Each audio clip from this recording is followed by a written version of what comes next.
Përshëndetje të nderuar zonja dhe zotrim, përshëndetje të dashur miq, ja ku po ritakohemi sërish me mua Tirona Lilin këtu në kanalin Rrëfime Jete.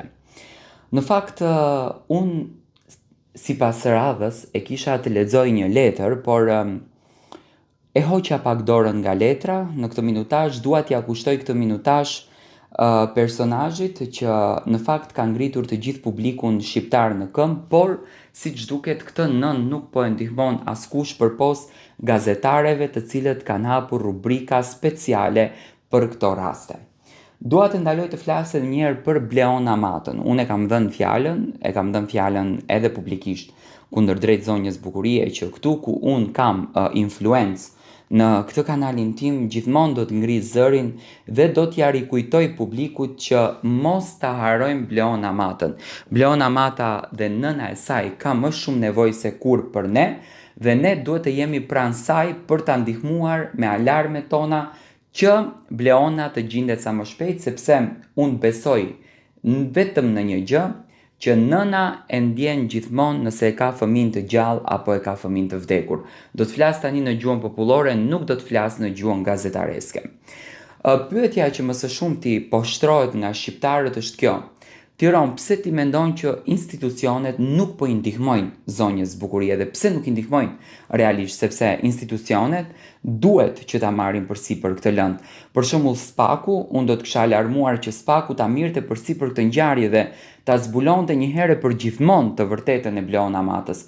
Çfarë ndodh me këtë vajzë, domethënë, sepse kanë kaluar mbi 20 vite dhe nuk ka asnjë lloj informacioni përpos informacioneve të rreshme dhe informacione të cilat janë të bazuara në momente dhe jo në fakte të vërteta.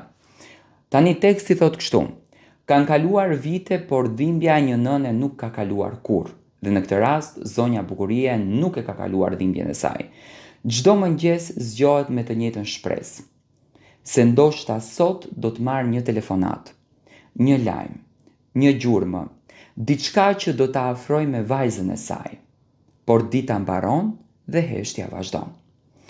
Rasti Bleon Amatës është një nga plagët më të mëdha të shoqërisë shqiptare.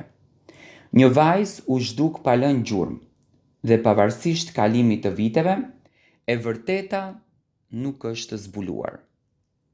Kjo ka bërë që shumë njerëz në këtë mes të pyesin: si është e mundur që akoma nuk ka përgjigje për Bleon Amatën? Një nën nuk kërkon mrekulli. Ajo kërkon vetëm të di çfarë ka ndodhur me fëmijën e saj. Të di nëse vajza e saj jeton apo nuk jeton. Të ketë një përgjigje që t'i jap fund pritjes të pafund. Shumë qytetarë ndihen të zhgënjur kur shohin se koha kalon dhe rasti mbetet pa zgjidhje. Megjithatë, është e rëndësishme të thuhet se nuk ka prova publike që institucionet kanë ndaluar plotësisht hetimet apo kanë refuzuar ta ndihmojnë familjen. Ajo që dihet është se deri më sot nuk është arritur që të zbulohet e vërteta. Pyetjet mbeten të shumta. A ka ende dëshmitar që nuk kanë folur? A ekzistojnë prova që nuk janë zbuluar? A mund të ndihmojnë teknologjitë moderne për të rihapur pista të vjetra? Këto janë pyetje që vazhdojnë të shqetësojnë opinionin publik dhe realisht që duhet të rikthehet më si rast. Më e rëndësishmja është se një rast i tillë nuk duhet të harohet. Sa herë që përmendet emri Bleon Amatës, ringjallet edhe shpresa se dikush mund të kujtojë një detaj, një ngjarje apo një informacion që dikur dukej i parëndësishëm, por që sot mund të jetë informacioni vendimtar për fatin e Bleonës. Asnjë nën nuk duhet të jetojë me dhimbjen e mosdijes. Është një dhimbje që nuk ka varr, nuk ka lamtumir dhe nuk ka qetësim. Çdo ditë është një pritje e re dhe çdo natë mbyllet me të njëjtën pyetje: ku je, bija ime?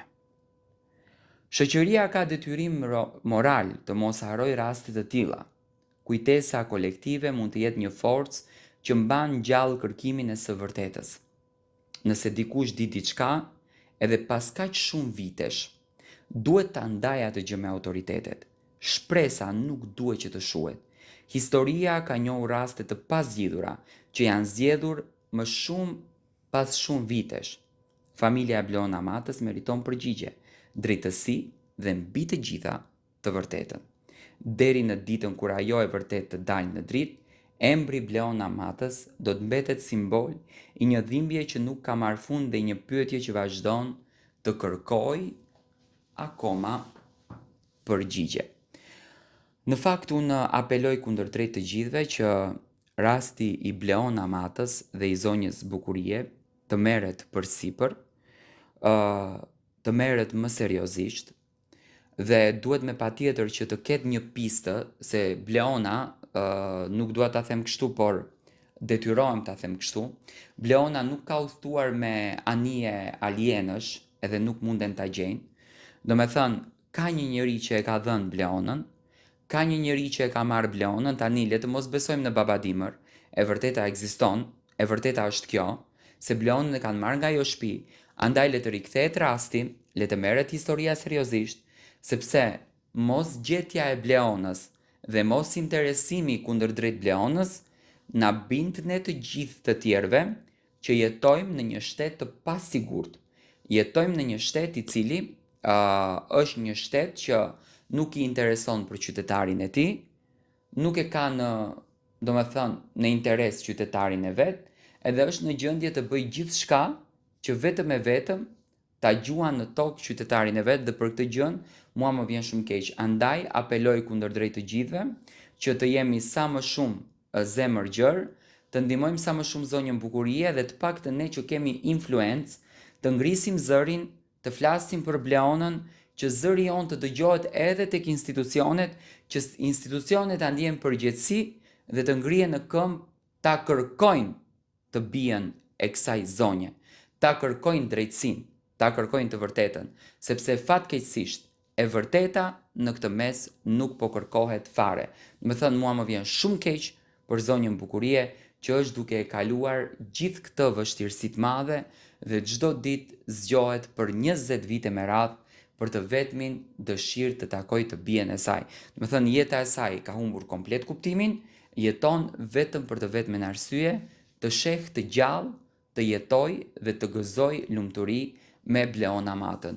Mua më vjen shumë keq që ne si gazetar duhet që të çojmë alarme tek shteti, që shteti të gjej dhe të kërkoj drejtësinë tek një histori të cilën vërtet e ka në dorë edhe mundet ta zbuloj kur të doj. Për këtë gjë mua më vjen shumë keq.